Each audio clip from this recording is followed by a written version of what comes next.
Get ready for plot holes. Lots and lots of plot holes. In the opening scene, we are introduced to Andy, who has just arrived in Morocco to meet one of her team members, Booker. Booker informs her about their new assignment involving the rescue of kidnapped girls in South Sudan. He tells her that a former CIA operative named James Copley is freelancing these kinds of jobs and wants them to do it. Andy initially refuses to take the job because it is against their rule, never work for the same employers twice. However, Booker persuades her to at least come to the hotel and talk to the rest of their teammates, Nikki and Joe. Upon arrival, the group is overjoyed to meet each other after a long while. The rest of them seem to be willing to take the job, but Andy doesn't trust James. As a result, they decide to have a meeting with James to gather more information on this matter. In the next scene, Andy and Booker meet James at a local restaurant, while Nikki and Joe keep an eye on them, maintaining a sniper position. James explains the situation to them and asserts how they can make a difference in the world. Suspicious, Andy asks for the reason why James left the CIA, to which he responds that his sick wife passed away and ever since, he couldn't bring himself to go back. Hearing all of this, Andy, despite her reservations, ultimately agrees to take the job. The crew then sets off on their mission to South Sudan via helicopter. They arrive there in the evening and wait for the right time to infiltrate the kidnappers' base. As the night falls, they silently neutralize the guards and make their way into the basement. Much to their surprise, they find no hostages in the bunker, and instead, they notice that they are under CCTV surveillance. This makes them realize that they've been set up, but before they can react, they are ambushed by a group of armed military force who unload their guns on the four of them. The crew collapses to the ground, seemingly dead. The military force then turns their backs, believing that they are dead. But in an unexpected turn of events, the four of them start to heal at a rapid pace, expelling bullets from their bodies. They soon get on their feet and take down all the armed forces in a matter of seconds. All of this is witnessed by James from the camera. It's like a superhero movie, but it's not.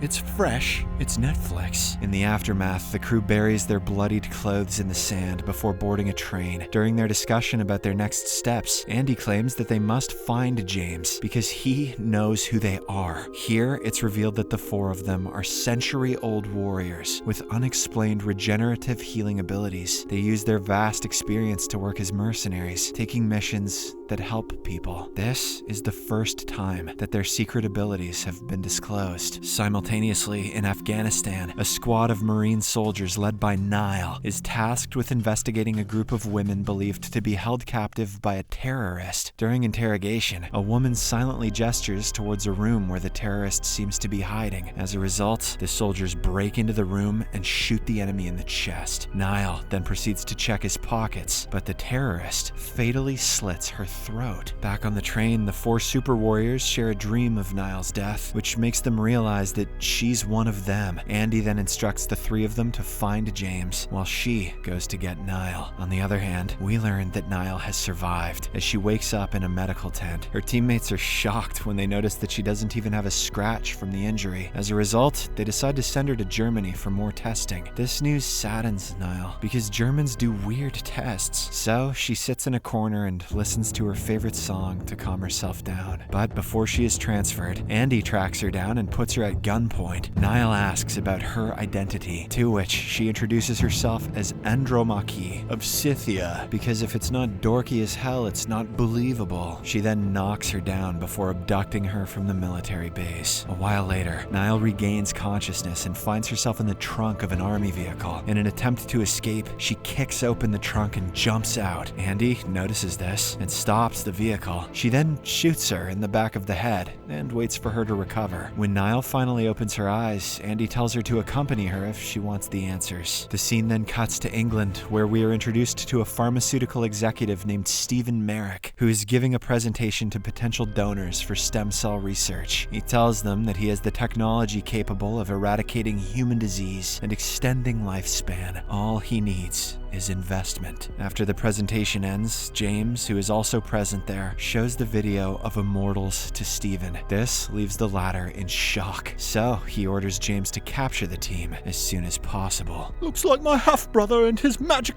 butthole friends are at it again. Meanwhile, Andy and Nile board a drug trafficking plane and make their way to the rendezvous point, Paris. Nile still doesn't believe in Andy and think that she drugged her with something. However, she is speechless when Andy reminds her of the terrorist who slit her throat. Following this, Andy takes a nap, during which Nile secretly ties her to the chair and holds the pilot at gunpoint. She threatens him to land right now. When Andy realizes what's going on, she comes up with a brilliant plan. She asks the pilot to play dead and then fakes a shot, making it look like a murder. This obviously freaks Nile out, but Andy assures her that she can fly the plane. As a result, the scared girl reluctantly unties her, but she soon realizes that it was a ruse. The two then engage in a duel, but Andy, being an experienced and professional fighter, overpowers her. She finally convinces Nile to join their team, pointing out that she is no longer a Marine anymore. She's now an angry immortal charity worker. Upon landing in Paris, they head to an abandoned church where Nile meets the remaining crew. Over dinner, she learns more about their immortality. Booker, before Nile, was the youngest immortal from the 18th century, while Nikki and Joe have been together since the 12th century. The oldest immortal is none other than Andy. As they converse, she reveals that they are not truly immortal. Their ability to heal eventually stops without warning, which is what happened to a guy named Lycan. That night, Nile experiences a disturbing dream that awakens the entire crew. She recounts dreaming of a woman confined in an iron coffin, drowning in the middle of the sea. The crew informs her that she dreamt of the female immortal, Queen. Andy then reveals that when she and Queen were attempting to free women accused of witchcraft hundreds of years ago, they were caught and accused of witchcraft themselves. When the townspeople realized that they couldn't kill the two of them, they separated them. Andy somehow managed to flee the captivity, while Queen was locked in an iron coffin and tossed into the sea. Since then, she has been drowning and reviving in an endless loop. Hearing all of this, a visibly disturbed Nile walks out to take some time alone, but she's followed by Andy. Suddenly, a group of soldiers dispatched by James arrive at the church. Upon hearing a sound, Andy and Nile get back inside, only to discover that Joe and Nikki have been taken away, leaving an injured Booker behind. It turns out Booker has been blown up by a grenade, and his injury is very deep. Due to this, it will take him a little longer to heal. As he regenerates, Andy kills all of their assailants one by one. After she returns, they pack up their things and make their way to another hideout. Meanwhile, Joe and Nikki are taken to James in England, who then takes them to Stephen's research lab. Stephen explains that he intends to use them for stem cell research and will conduct experiments on them to unravel their regenerative abilities. He also asks James to bring Andy and Booker, while Nikki and Joe are sent to the lab. After extracting all the samples they need for their experiment, James asks Stephen to release them, but the latter refuses out of selfishness. Dudley has always been a bully boy. On the other hand, Andy, Nile, and Booker arrive at another hideout. While Booker tries to locate James via his computer, Andy notices that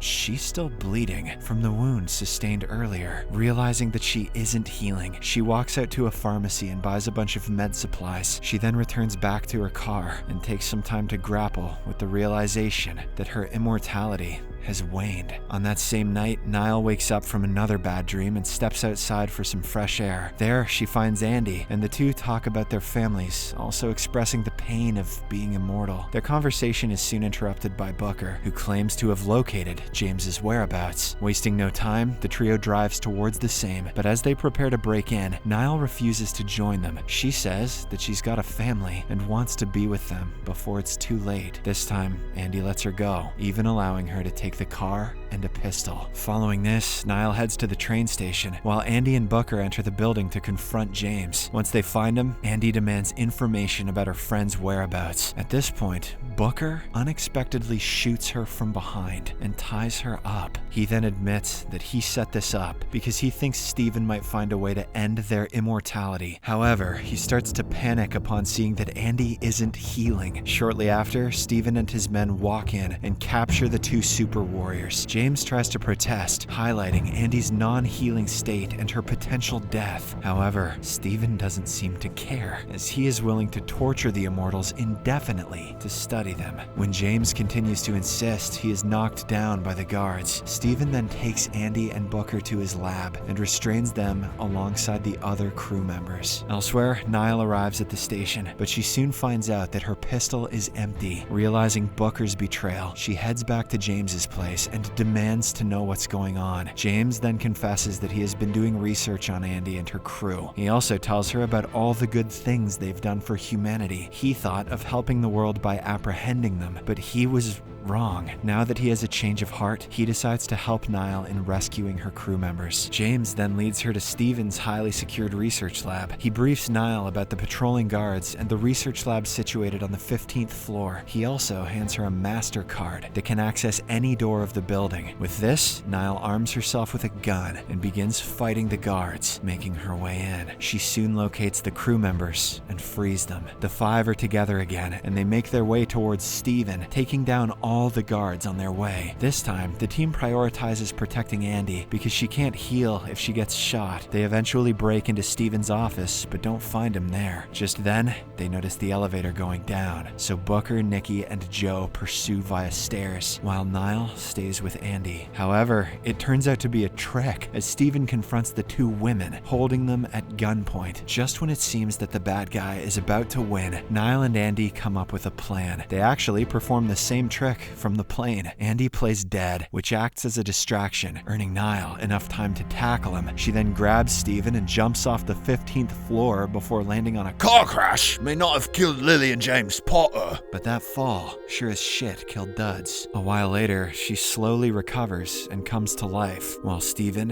is killed. In the aftermath, the group drives away from the scene and pulls over at a restaurant to discuss Booker's fate. After a while of deliberation, Andy talks to Booker in private and tells him that they have decided his punishment. The group sentences him to loneliness, forbidding him from contacting them for the next 100 years. Andy and Booker then share an emotional hug, as they both know that they won't see each other ever again. After this, the rest of the group members meet with James, who explains how his research revealed that their past missions had a greater effect than they ever knew. According to him, the descendants of the people whom they had rescued are going on to help the world in many different ways. With renewed faith in their existence, the group allows James into their team. Andy instructs him to maintain their secret and find missions where they can have an effect. 6 months later, in Paris, a depressed and drunk Booker returns to his apartment, only to be greeted by Coin. Sequel? No, let's